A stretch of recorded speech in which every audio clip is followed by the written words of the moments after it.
ஒரு சாதாரண கிளீனர் மாதிரி இருக்கிற பொண்ணு அழகா இருக்கிற வீட்டுல வேலைக்காரி மாதிரி சேர்ந்து அவங்க கிட்ட ஃப்ரெண்ட்லியா பேசி பழகி கொஞ்ச நாள் ஆனதுக்கு அப்புறம் அவங்கள கொலை பண்ணி சாகடிக்கிறா.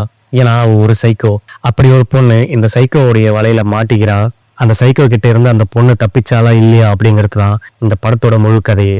ஒன்லைன் கேட்க கொஞ்சம் சுமாரா இருந்தாலும் படம் வேற லெவல்ல இருக்கும். இன்னைக்கு நம்ம தி கிளீனிங் லேடி அப்படிங்கிற படத்தை தான் பார்க்க போறோம். வீடியோக்குள்ள போறதுக்கு முன்னாடி நம்ம சேனலை யாராவது சப்ஸ்கிரைப் பண்ணாம இருந்தீங்கன்னா ஞாபகமா சப்ஸ்கிரைப் பண்ணி உங்க சப்போர்ட்டை கொடுங்க. சரி வாங்க கதைக்குள்ள போலாம். கதையோட ஆரம்பத்திலேயே யாரோ ஒருத்தர் எலிகளை பிடிச்சி பிளெண்டர்ல போட்டு அரைச்சி ஜூஸ் மாதிரி செய்யறாங்க. இதை யாரு செய்யறாங்க, எதுக்காக செய்யறாங்க அப்படிங்கிறது போக போக தான் நம்மளுக்கு தெரிய வரும். அதே நேரத்துல ஆலிஸ் அப்படிங்கிற ஒரு அழகான பொண்ணை காட்டுறாங்க. அவங்களும் அவங்க பாய் ஃப்ரெண்ட் மைக்கேலும் ஒரு ரூம்ல பேசிக்கிட்டு இருக்காங்க. ஆக்சுவலா இவங்க ரெண்டு பேரும் ஒருத்தர் லவ் பண்ணிட்டு இருக்காங்க. ஆனா இதுல ஒரு பெரிய பிரச்சனை என்னன்னா, மைக்கேலுக்கு ஏற்கனவே கல்யாணம் ஆயிடுச்சு. இந்த விஷயம் ஆலிஸ்க்கும் தெரியும். மைக்கேல் அவளை வெக்கேஷனுக்கு டூர் மாதிரி போலாம் வா அப்படின்னு சொல்லி கூப்பிடுறான். ஆனா ஆலிஸ்க்கு கொஞ்சம் தயக்கமா இருக்கு. அவரோட மனசு நீ அவனை காதலிக்கிற, அவன் கூட போய் சந்தோஷமா இரு அப்படின்னு சொல்லுது. ஆனா அவரோட மனசாட்சி அது தப்பு, வேண்டாம் அப்படின்னு சொல்லுது. அதனாலேயே அவ ரொம்பவே கன்ஃபியூஸா இருக்கா. அடுத்த நாள் ஆலிஸ் ஒரு இடத்துக்கு போறாங்க. அங்க குரூப்பா சேர்ந்து அவங்க மனசுல இருக்கிறத அங்க இருக்கிறவங்க கிட்ட ஷேர் பண்ணிப்பாங்க. அப்படி ஆலிஸ் அவ மனசுல இருக்கிறத சொல்லும் போது அங்க இருக்கிறவங்களும் இது தவறான விஷயம், அவனுக்கு ஆல்ரெடி மேரேஜ் ஆயிடுச்சு, சோ அதனால உங்களோட ரிலேஷன்ஷிப்பை இதோட நிறுத்திக்கோ, அதுதான் உனக்கும் நல்லது அவங்களுக்கும் நல்லது அப்படின்னு சொல்றாங்க. அதுக்காக முதல் வேலையா நீ அவன்கிட்ட பேசுறத நிறுத்து, அவனே அதை புரிஞ்சுக்கிட்டு உன்னை விட்டு விலகி போயிடுவான் அப்படின்னு சொல்றாங்க. அதனால ஆலிஸ் மைக்கேலோட போன் எடுக்காம அவனோட மெசேஜுக்கு பதில் சொல்லாம அவாய்ட் பண்ண ஆரம்பிக்கிறா. ஒரு நாள் ஆலிஸ் ஷாப்பிங் முடிச்சுட்டு வீட்டுக்கு வந்தா பாத்ரூம்குள்ள யாரோ இருக்கிற மாதிரி தான் சத்தம் கேட்குது. அந்த வீட்டோட சாவி அவளை தவிர வேற யாருக்கிட்டையுமே இல்ல. அப்படி இருக்கும்போது வீட்டுக்குள்ள யார் வந்திருப்பா அப்படின்னு அவளுக்கு ஒண்ணுமே புரியல. ஆலிஸ் பயத்தோட பாத்ரூமுக்கு போய் பார்த்தா அங்க ஒரு பொண்ணு பாத்ரூமை கிளீன் பண்ணிட்டு இருக்கா. அவ பேரு ஷெல்லி. அவளோட முகம் ஃபுல்லா தீக்காயத்தால வெந்து போய் பார்க்கவே பயங்கரமா இருக்கு. ஆனா அவ பேசும்போது ரொம்பவும் பொறுமையா அமைதியா தான் பேசுறா. ஆலிஸும் நீ யாரு, எப்படி நீ உள்ள வந்த அப்படின்னு சொல்லி கேக்குறாங்க. அதுக்கு ஷெல்லி, நான் இந்த அபார்ட்மெண்ட்ல தான் கிளீனரா வேலை செஞ்சுக்கிட்டு இருக்கேன், இங்க இருக்கிற எல்லா வீட்டையும் நான் தான் சுத்தம் பண்ணுவேன் அப்படின்னு சொல்றான். அதனால ஆலிஸும் அவளை வாரத்துல 2 நாள் மட்டும் வந்து வீட்டை சுத்தம் பண்ணித்தா அப்படின்னு சொல்றா. அதுக்கப்புறமா ஷெல்லியும் அடிக்கடி வீட்டுக்கு வர ஆரம்பிக்கிறா. அவ வீட்டை கிளீன் பண்ணும் போதெல்லாம் ஆலிஸ ரகசியமா ஒளிஞ்சிருந்து அவ என்னென்ன பண்றா அப்படின்னு பார்க்க ஆரம்பிக்கிறா. ஆலிஸோடைய அழகு, அவளுடைய வீடு, அவ யூஸ் பண்ற ஜுவல்ஸ், அவ வாழ்ற வாழ்க்கை, இது எல்லாமே ஷெல்லிய கவர ஆரம்பிக்குது. ஒரு கட்டத்துல அவ ஆலிஸோடைய நெக்லஸ திருடி வச்சுக்கிறான். இது ஒரு சாதாரண ஆசை மட்டும் கிடையாது, இது ஒரு பயங்கரமான பேராசையா மாற ஆரம்பிக்குது. ஒரு நாள் மைக்கேல் ஆலிஸுக்கு கால் பண்றான். ஆலிஸும் கால் அட்டன் பண்ணி கேஷுவலா பேச ஆரம்பிக்கிறாங்க. அப்ப ஆலிஸ் மைக்கேலை டின்னருக்கு கூப்பிடலாம் அப்படின்னு நினைக்கிறாங்க. ஆனா அவங்க மனசாட்சி அதுக்கு இடம் கொடுக்கல. அதனால காலை கட் பண்ணிடுறாங்க. அதனால அவ ஷெல்லிய வீட்டுக்கு டின்னர் செய்ய கூப்பிடுறா. ஷெல்லிக்கு இது வாழ்க்கையில கிடைச்ச மிகப்பெரிய சந்தோஷமான விஷயம். ஏன்னா யாருமே அவளை ஒரு மனுஷியா கூட மதிக்க மாட்டாங்க. நம்மள மனுஷியா மதிச்சு கூப்பிட்டுருக்காங்களே அப்படின்னு ஷெல்லிக்கு ரொம்பவே சந்தோஷம். அன்னைக்கு நைட்டு 2 பேருமே சேர்ந்து டின்னர் சாப்பிட்டுட்டு படம் பார்த்துக்கிட்டு டைம் ஸ்பெண்ட் பண்றாங்க. அதுக்கப்புறமா ஆலிஸ் அவளை கார்ல கூட்டிட்டு போயிட்டு அவங்க வீட்டாண்ட போய் டிராப் பண்றான். ஷெல்லியோடைய வீடு சிட்டியை விட்டு வெளியே ஒரு பாலடைஞ்ச வீடு மாதிரி இருக்கு.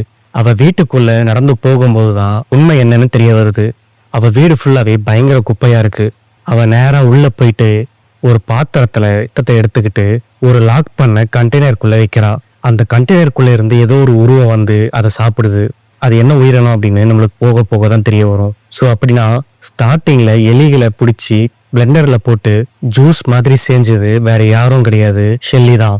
இதுக்கிடையில ஆலிஸ் மைக்கேலோட ரிலேஷன்ஷிப்பை முடிச்சுக்கணும் அப்படின்னு நினைக்கிறா. ஆனா மைக்கேல் அவளை திரும்பவும் சமாதானப்படுத்தி அவளை சந்திக்க ஆரம்பிக்கிறான். அதை பார்க்குற ஷெல்லிக்கு கோபம் வருது. ஏன்னா அவளுடைய கடந்த காலத்துல நடந்த ஒரு கொடூரமான சம்பவம் அவளுக்கு ஞாபகம் வருது. ஷெல்லி சின்ன பொண்ணா இருக்கும்போது அவளுடைய அம்மா பாலியல் தொழிலுக்கு தள்ளி விட்டுருப்பாங்க. ஆனா இந்த விஷயம் ஷெல்லிக்கு சுத்தமா பிடிக்கல. ஒரு நாள் ஒருத்தன் ஷெல்லி கிட்ட வரும்போது அவ அந்த ஆளை தூச்சி தள்ளி விட்டுடுறா. உடனே அந்த ஆளும் கோபத்துல கொதிக்கிற எண்ணெயை எடுத்து ஷெல்லியோட முகத்துல ஊத்திடுறான். அதனாலதான் அவளோட முகம் இப்படி மாறி இருக்கு. ஒரு நாள் அவளோட அம்மாவையே அவ போட்டு தள்ளிடுறா. அதுல இருந்துதான் ஷெல்லி கொஞ்சம் கொஞ்சமா சைக்கோவா மாற ஆரம்பிக்கிறான். ஒரு நாள் ஆலிஸ் நல்லா தூங்கிக்கிட்டு இருக்கும்போது திடீர்னு ஷெல்லி அவ முகத்துல மயக்க மருந்து கச்சிஃபை வச்சு அவளை மயக்கமாக்குறா. அதுக்கு ஒரு ஆலிஸோட போன்ல இருந்து மைக்கேலுக்கு மெசேஜ் பண்ணி வீட்டுக்கு வர சொல்லி சொல்றா. அந்த மெசேஜை மைக்கேலும் பார்த்துட்டு ஆலிஸோட வீட்டுக்கு வரான். ஆனா பின்னாடியே மைக்கேலோட ஒய்ஃபும் அவனை ஃபாலோ பண்ணிட்டே வந்திருக்காங்க. ஏன்னா அவங்களுக்கு சந்தேகம் வந்துடுச்சு மைக்கேல் யாரு கூடயோ இல்லீகல் ரிலேஷன்ஷிப்ல இருக்கான் அப்படின்னு. மைக்கேல் வீட்டுக்குள்ள போய் பார்த்தா அங்க ஆலிஸை காணோம். அப்ப திடீர்னு ஷெல்லி மைக்கேல் அட்டாக் பண்ணி அவனுக்கும் மயக்க மருந்தை கொடுக்குறா. மயக்கத்துல இருக்கிற ஆலிஸை எழுப்புறா. பார்த்த ஆலிஸோட கை கால் வாய் எல்லாத்தையும் டேப்பால சுத்தி வச்சிருக்கா. அது மட்டும் இல்லாம ஆலிஸோட கையில ஒரு கத்தியும் கொடுத்து வச்சிருக்கா. அதுக்கப்புறமா மயக்கத்துல இருக்கிற மைக்கேலையும் எழுப்புறா.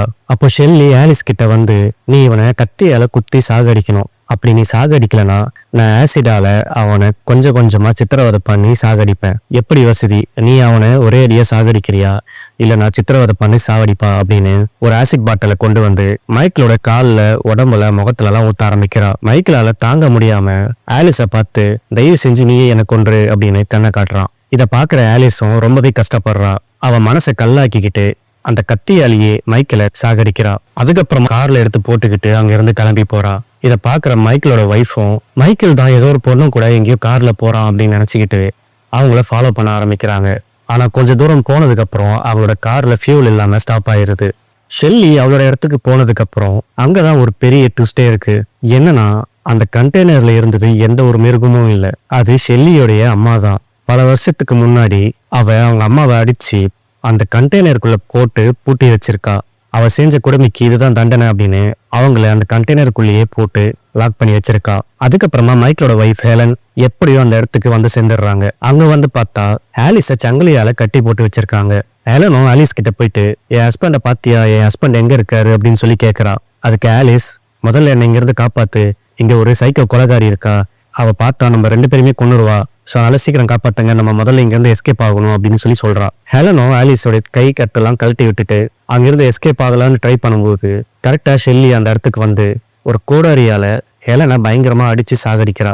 அந்த கேப்ல ஆலிஸ் தப்பிக்க ட்ரை பண்ணும்போது ஷெல்லி திரும்பவும் அவளை பிடிச்சி மயக்க மருந்து கொடுத்துடுறா. கொஞ்ச நேரம் கழிச்சு ஆலிஸ் மயக்கத்துல இருந்து கண்ணை முடிச்சு பார்க்கும்போது ஒரு ரூம்குள்ள இருக்கா. அது பார்க்க ஆலிஸோட ரூம் மாதிரியே இருக்கு. பார்த்தா அவளுக்கு ட்ரெஸ் எல்லாம் மாத்தி விட்டு மேக்கப் எல்லாம் பண்ணி வச்சிருக்காங்க. ஆலிஸ்க்கு என்ன நடக்குதுன்னே புரியல. சரி, இங்க இருந்து நம்ம எஸ்கேப் ஆகி போகலான்னு பார்த்தா அவங்க காலில் சங்கிலியால கட்டி போட்டு வச்சிருக்காங்க. ஆலிஸ்க்கும் என்ன பண்றதுன்னு தெரியாம அந்த ரூம்ல ஒரு ஜன்னல் இருக்கு, அதை ஓபன் பண்ணி யார்கிட்டயாவது ஹெல்ப் கேட்கலாம் அப்படின்னு அந்த ஜன்னல் கிட்ட போயிட்டு ஸ்கிரீன் ஓபன் பண்ணி பார்த்தா அங்க ஷெல்லி நிக்கிறா. அவ ஆலிஸை சின்ன வயசுல டால் ஹவுஸ்ல இருக்கிற பொம்மை மாதிரி பாத்துக்கிட்டு இருக்கா. இப்ப ஆலிஸ் தான் அவளுடைய லைவிங் டால். இதுக்கப்புறமா ஆலிஸ் அந்த ரூம்லயே சிக்கிக்கிட்டு இருப்பாளா இல்ல அங்கிருந்து தப்பிச்சு போயிடுவாளா அப்படிங்கிற கேள்வியோட இந்த படம் முடியுது. நீங்க என்ன நினைக்கிறீங்க அப்படிங்கறத மறக்காம கமெண்ட்ல சொல்லுங்க. இந்த வீடியோ உங்களுக்கு பிடிச்சிருந்தா மறக்காம லைக் பண்ணுங்க. முக்கியமா நம்ம சேனலை யாராவது சப்ஸ்கிரைப் பண்ணாம இருந்தீங்கன்னா ஞாபகமா சப்ஸ்கிரைப் பண்ணி உங்க சப்போர்ட்டை கொடுங்க. திரும்பவும் வேற ஒரு மூவில நான் உங்களை மீட் பண்றேன். Bye guys.